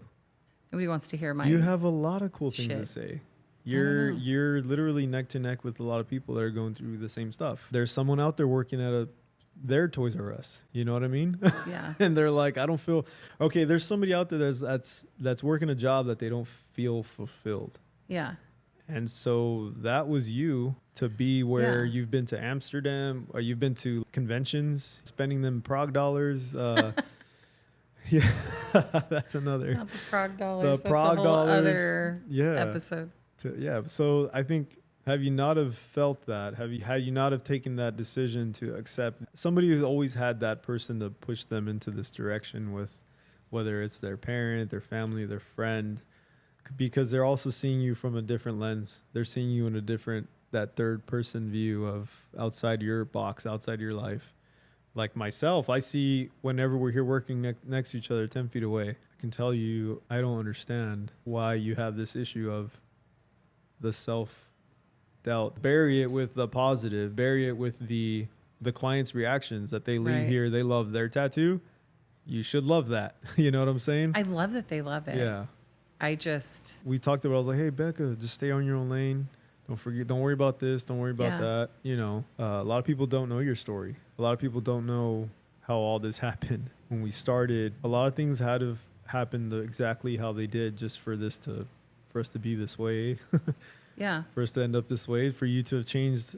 You made this impact on all these lives. Had it not been that moment in Toys R Us that you felt like you needed to go to school Yeah. and quit because you're like, it's a Shark Tank, it's a dog world, and I'm Right. like, and you want this to be better? Right. I dictate the terms in my Mm-hmm. tiny space here. And I guess if you have a hard time following rules and Yeah. other people's direction, then you have to find that for yourself. I Now- hope everybody does. I hope everybody, somebody needs to hear that. if you're not happy where you are Yeah. and you don't feel you're growing and vibing, then switch it up. You I have tell my to. kids all the time, if you don't like what you're doing at work, find something else you like. Life Yeah. is way too short. Way too short. Here one day, gone the next. Yeah. And Not that then I'm promoting like flightiness, but all day we're promoting flightiness. Full send it. I mean, we do have responsibilities and bills, but You know what? Those bills can wait. don't No. live by my motto because I'll have a PDF of her motto, by the way. No. yeah, new T-shirt Yeah, dropping new t-shirt. soon. Yeah. Be flighty. Yeah. I think what a ride. Knowing then what you know now, what would you change? I don't think I would change anything. I think I'm where I'm supposed to be, doing So what I'm that's like- supposed to be doing for the moment. This is your purpose, right? That's back to the whole. For now, yeah. Yeah. I mean, will it change in a year? Maybe, maybe not. I don't know. I can't predict what I'm going to do tomorrow. Yeah, neither can I'm just, hashtag flighty. So I. You just promoted it. Oh, I'm just let's shooting promote- from the hip every Yeah. day. I love what I do, and I hope that I continue to love it. And I try to set myself up to continue to love it and not get like burnt out, because that shit is real. Or so overwhelmed. Like I get a lot of, why don't you do lettering? Why don't you do script? It's Yeah. it's weekly. I get these inquiries. And it's because it just stresses me the fuck out, like so bad. There's zero room for error. Yeah. When you're doing any type of lettering, in my opinion. Why stress myself out like that? Like literally into a stomach ache.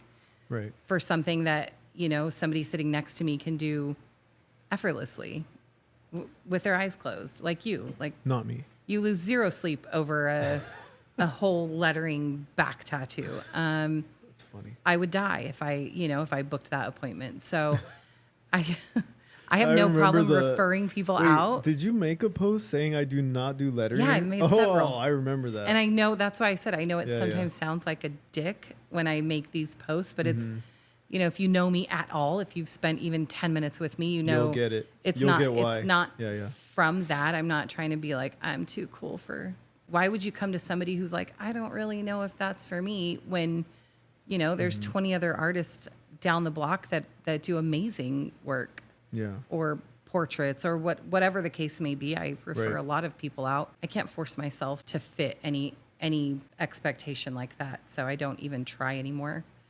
And I found that I'm so much happier. Yeah. Like this, I've alleviated so much stress from what I do by having that boundary and saying no. Yeah. A lot of people can compare that to a lot of things also. Yeah. Put yourself in the right position or the right situation. Yeah. The right environment, the right space. Right. If I can choose this outcome of how this is going to go, you know, because a lot of things in life, we don't have that opportunity or we don't have that power to drive that wheel. But if you do, why not be able to put it in the right place where you want it to go, right? Right. Yeah. Yeah. Yeah. Control what I can and Exactly. make the best of what I'm doing. I love what I'm doing so much, and I don't want to Kill it for I yourself. don't want to turn it into a giant, you know, a bigger ball of stress than it needs to be by taking on things that don't serve me. Becca came in the shop practically skipping with a basket of muffins. Here we are. Now you've got like this Mad Max suit on. That's like a shell with ammo. Okay. And you've got this Mad Max Toyota Corolla Okay. with chains and skulls attached to it. And you're just my God. like, try Imagine. me. Yeah, try me. Try. You came in here, Little Red Riding Hood. Yeah. And I would say, like, that was cool to see you just, again, if anybody hardens their shell over situations and, let's say, whether it's a trauma or whatever you want to call it, and then some people say my wall came back up. Yeah. I made sure that Becca understood. I'm like, hey, there's this meme going around with Samuel L. Jackson, but he's super happy. And 10 years in as a tattoo artist, he's like, what do you want? Crazy eyes. Yeah. He's Yeah. got that cigarette in his mouth. He's got like a shotgun or Yeah. something like, yeah. I don't want my inner Samuel L. to come out. Yeah. I hope he doesn't. But the boundaries are essential. Right. And it took me a long time in my personal life and professional life to recognize the need for them. Yeah. And if somebody's upset by it, that's okay. Yeah. I'm not in control of how they feel. That's their responsibility to regulate their feelings if they don't like something I said or did. Within reason, of course. But Yeah. as far as like saying no to certain projects in tattooing, I don't feel bad about that. I try not to feel bad about that. If it's a timing situation, yeah, I'll always feel like, oh, I guess I could tattoo at 11 p.m. But if it's something that I think is going to cause me unnecessary stress, then Why do it? yeah, like, you know, can you tattoo my grandma's portrait? Absolutely not. Not today, fam. Not today. There's so many other artists that can, but it ain't me. It's not my bag of tricks.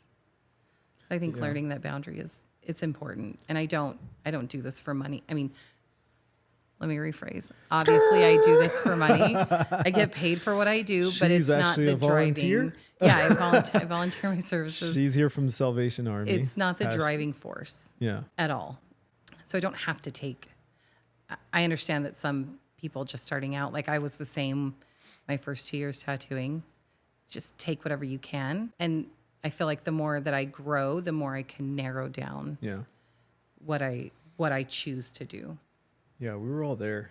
And I think watching you develop this, again, like the hardened shell in the right way is to just know not to get either just like messed with or taken advantage of. You got this acknowledgement, this recognition, and now you're come back to get it destroyed by someone's mindset.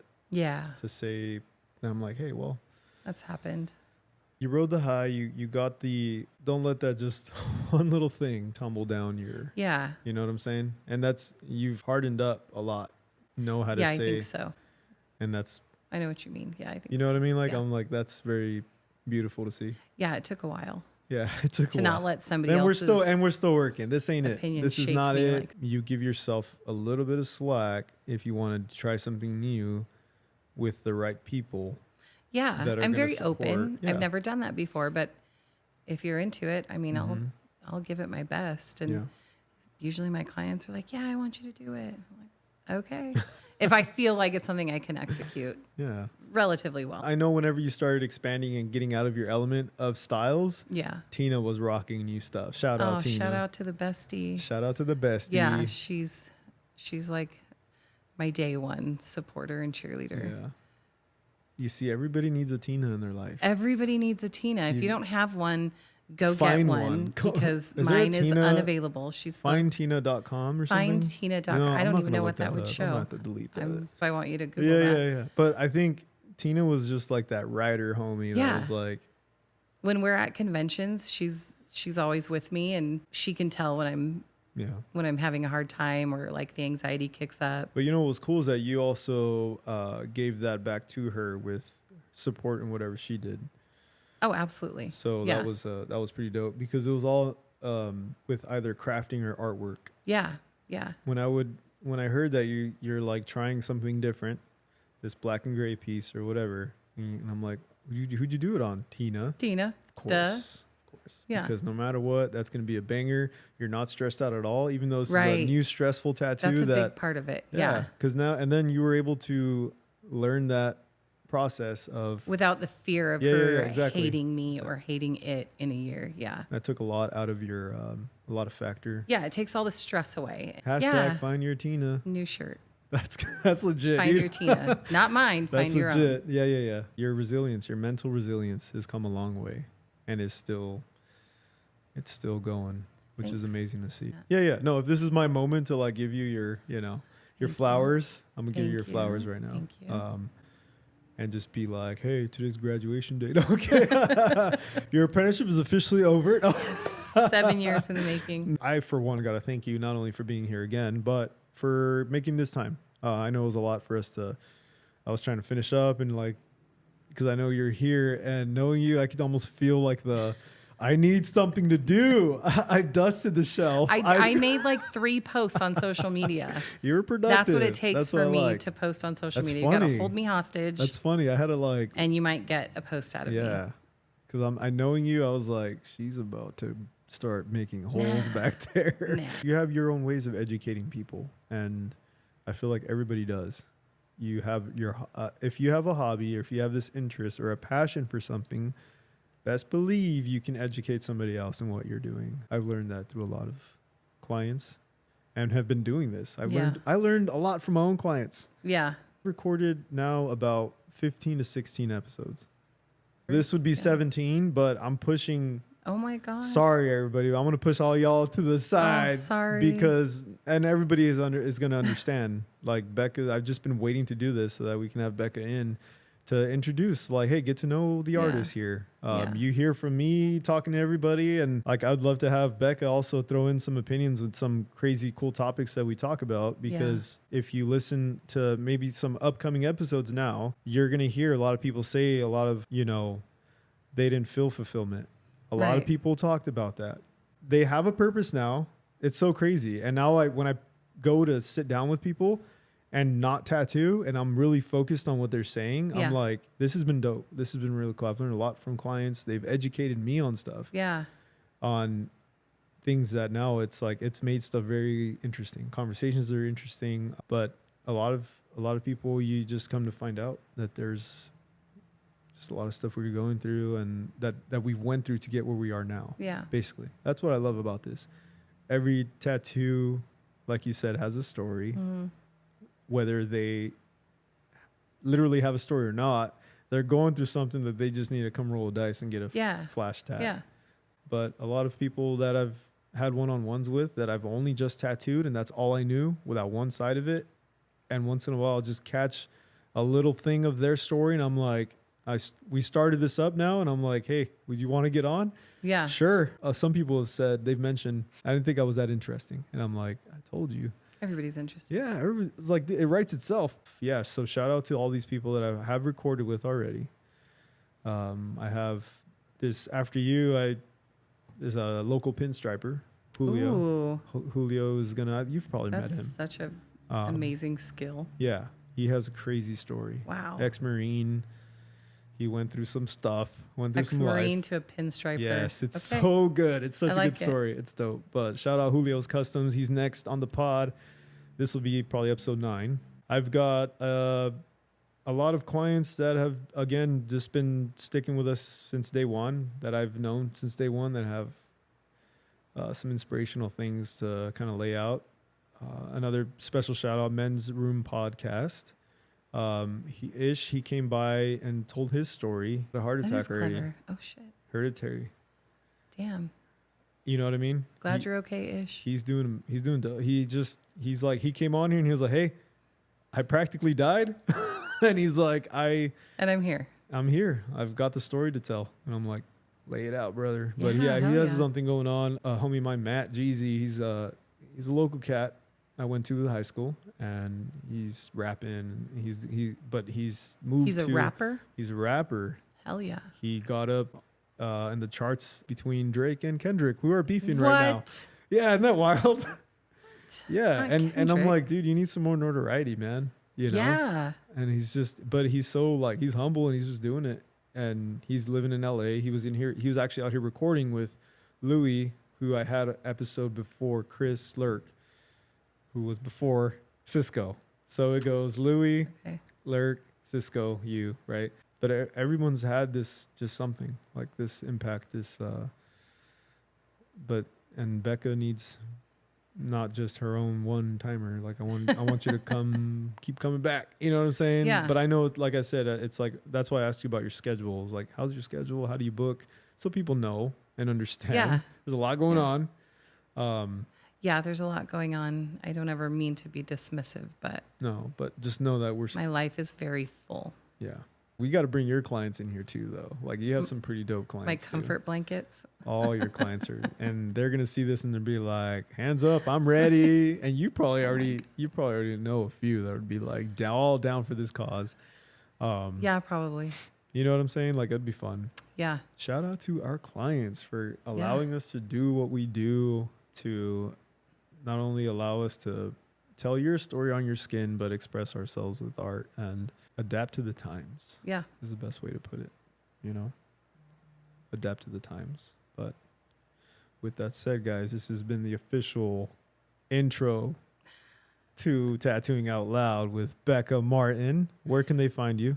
Give us your Instagram. Instagram is at Becca Martin _tattoo. If you can't find it there, find me through Omar's Instagram. Or just come here and leave her a note. Or just come in here. Yeah. Slip a card through the mail slot. We have a mailbox. Yeah. A mail You'll find slot. me. Yeah, I'm yeah. around. You'll find Yeah. me. Winco. We're pretty reachable now. Yeah. Yeah. And be patient. Yeah. Please be patient. I appreciate Yeah. all the patience. This is like the time where it's like, if you can voice anything, Right. what would it be? It's like, be Yeah. patient. Thank you for your patience. Yeah. I appreciate you. I love what I do. Yeah. I love the tattoo I did, even though I didn't post it. Trust me. Yeah. All of the things. We love your tat. If we didn't post it, Yeah. it's not you. It's me. It's not you. Yeah. It's never you. Tell you Can't. something in a story and you're like, I did that 2 weeks ago. And I'm like, oh, I just thought you just did it. That was so old. Yeah. Becca, I thought you were out of commission right now. You're like, I am. That was old. If I were to ask you what's worse, AI or humans? Fuck, I don't have a lot of experience with AI. So I No, don't know. but from what we hear, I feel like the humans are what make Probably humans it's are. I would be a little more frightened of because Yeah. know I don't think AI can judge. like AI is gonna be more Does my it friend. judge? I don't know. Right. You either did it or you didn't do it. It's right I or mean, it's if wrong. you can make AI adjusted to your life like they are creating it to be, Yeah. let's background check the creators first. Absolutely. Like, can I make my own AI? You're like, hold on, wait, Yeah. can you just give me the I'll make recipe? my own. Yeah. I'll make my own. Yeah. Yeah. That's funny. Yeah. It would be nice if I mean, maybe it already exists and I'm just a dinosaur, but if we could find some sort of AI to take content out of your phone and post all the time, engage. There are some. Because that takes so much energy. I think there are betas of some stuff you could try, but Or like hire a teenager. it's I've not thought about that foolproof. too. It's But not foolproof. yeah. Like if I were to just have somebody, I'm going to send you all these pictures, like an AI program. I'm going to send you this episode, Yeah. chop it up, and they're going to make us sound something like we're not, because Right. it won't be projecting the message entirely It's just correctly. not authentic. It's Yeah. easier to still have that, hands-on, Yeah. do it yourself kind of thing. There are, I'm for it. Some I of think it. people want to see that. The genuine Yeah. you. Yeah, exactly. That's what I hear. I Well, don't know. Like I've told many people, I'm trying to make justice to your story. Yeah. She didn't want to work at Toys R Us. Yeah. She said, Fuck that. Yeah, yes. I don't want to be a lawyer. Yeah. Fuck What's that. the next best thing? Right. One of my clients told me that that I should post more. Like people want to see. Like your like face. I should post more. Like, about me and my about you. life Yeah, and whatever I'm doing in the moment, because What's your that's hot what take people on want that? to see. Hot take. What's your take on that? I did it once. I think I was doing homework and I was like, oh shit, I got to post something that people want to see. Yeah. And so I just took a picture of like the textbook or something and posted it. And surprisingly, there was a lot of engagement. I thought that was odd. Like, is that what people want to see? Like they want to see you lifing? Or do you just want to see tattoos? Yeah. I don't know. Weigh in, guys. I don't Let know. us I feel like know. I don't do anything exciting. Yeah. I just can't imagine somebody would want to see that. And then I also have a hard time posting personal stuff. I'm not good at that either. Yeah. The more I do this, the more reserved I'm becoming. Yeah. And I process things differently. And so sometimes that's not the way that people expect that situation to be processed. And Yeah, the more we've been tattooing, the more we've been in this, the more I'm like, maybe I just want to put my work out. I understand the whole put face to the name, but then you have because there's some defaults out there that it's just another art piece, right. and then you show up and you're like, you're not at all. I don't know what to look for. I don't know who I'm looking for. Right. I don't know what you look like. I think if you scroll that's down getting on my bamboozled, huh? page, Yeah. I'm Becca. you'll see my face. I come say hi to them. That'd be funny to do that to some people. You could be Becca. We should do that someday. knows? Go private, book someone random. Yeah. I'll take over. You'll take mine. Yeah. Let's do that. Mara. Amara? Yeah. Yeah. That translates well. So I think didn't want to do that ever so often, and I'm just gonna put my advertisement as here's my art. Yeah. I'll make videos, but like of the tattoo process, and if you catch a glimpse of I'm in there, cool. Right. But I'm like, this is what I do. Here's my art. And do like an M. Night Shyamalan cameo. Yeah, cameo. Yeah. You gotta. It's like you gotta solve this clue puzzle. Yeah. That's like, is that her in the back of the closet? Yeah, over that's there? her poking her head out. If you see your work, if you go to your, assume that you can do everything within that scale. Like if it's, I didn't see Becca post a feather. I don't think she can tattoo feathers. What's your Probably take not. on that? Yeah, I post what I'm comfortable doing. Right. If it's something that I don't. Like obviously you mentioned script. You don't. Yeah, I lettering don't is enjoy that. Yeah. My brother like strong armed me into doing a I remember tattoo that. for him with some lettering, and I'm like, well, it's my brother, so if I fuck it up, it's whatever. I remember that. But I don't post it because I don't want people. I've had that happen where people are like, oh, you don't do lettering, eh? And then 30 seconds later, they send me a screenshot of something I did 3 years ago. Wow. Like, you do lettering, like this is what I'm What's talking about. this And I'm then? like, they're giving you receipts. wow, They said, yeah, "Here's the receipt." yeah. So I think I've done a good job of like going through and Receipt check. deleting. Dang. Yeah, deleting That's next things level. that I don't care to tattoo. Yeah, that's next level. Yeah, it's Really? wild. What's It's this then? wild. Oh, really? I'm like, fuck, I did do that. Yeah, but I don't. Today, me doesn't want to do it. Yeah. 3 years ago, me was like, I'll take what I can get. Yeah. And then today, me is like, no. Right. That makes sense. Yeah, it's not. So reach out. How about you let us know what you... Yeah, do you want to see more personal content? Yeah. Do you want to see my face? Do you want to see? Yeah. Do you want to see more of Becca? Yeah. Do you want to see what I eat for dinner? What's your opinion? What's your opinion on that? Right. What's your opinion if on the media you follow, the media you consume, do you want to see the creator? Right. Yeah. Like, what's your take on that? Do you want to see the creator behind the scenes? If I'm looking at some recipes, I don't care who made it. So if you're looking at tattoos, you don't care who did them. I will eventually, I just think I'll eventually meet the person or I'll see the person. I don't go and seek out who is this Pedro Andrade, whatever. You know what I'm saying? I'm not going to go search this person. Is that a real person? I don't, maybe. It sounds real, huh? Pedro's going to reach out. I'm sorry, dude, if I just name drop the Omar, client. Thanks for the shout out. That last name sounds familiar. Where did I get that from? I liked it. Pedro Andrade. Is he a Brazilian journalist? Yeah. Hey, what's up, Pedro? You're channeling. Wild. I'm going to reach Channeling him Brazil. out. I'm doing what I said I wasn't going to do. Look at that. I get a recipe book and I find the, whatever it is. And most books you get, they just have the final, what you're going to make. Yeah. Right? Yeah. I'm not going to go see who this pioneer woman is. Yeah. What kind of shoes does she You know what I'm wear? saying? What's her dog's name? Yeah. Because most cookbooks, they just have learn how to do the stroganoff, Parmesan, whatever. And you're just like, cool. I mean, you're there for the food. Some people are there. Yeah. For like the connection, I think. Yeah. I don't feel like I'm own, right? I don't feel like I'm that interesting. Yeah. To post anything other than my work. Nobody wants to hear what I have to say. They do. Because then you would have no clients. True. Or maybe, they just tolerate me. They're there she goes again talking about aliens. You can have clients and not talk, I guess. There right? she goes again talking about try to bones. Figure that out. Yeah. I'm full of fun facts. There you go. I mean, I could post fun facts all day. That might be a thing. That might be something cool too. Be like, hey, tap into Becca's Instagram. You'll get some fun fact of the day and some fun facts. Yeah. Like, I didn't know I needed that. You know what I'm saying? Catch Becca on her socials, not her face, her work, and we will maybe see a change. Maybe we'll see a lot of. I did just post a silly video of my face. After this airs, then I'll post another one. Yeah, maybe you'll have another. Yeah.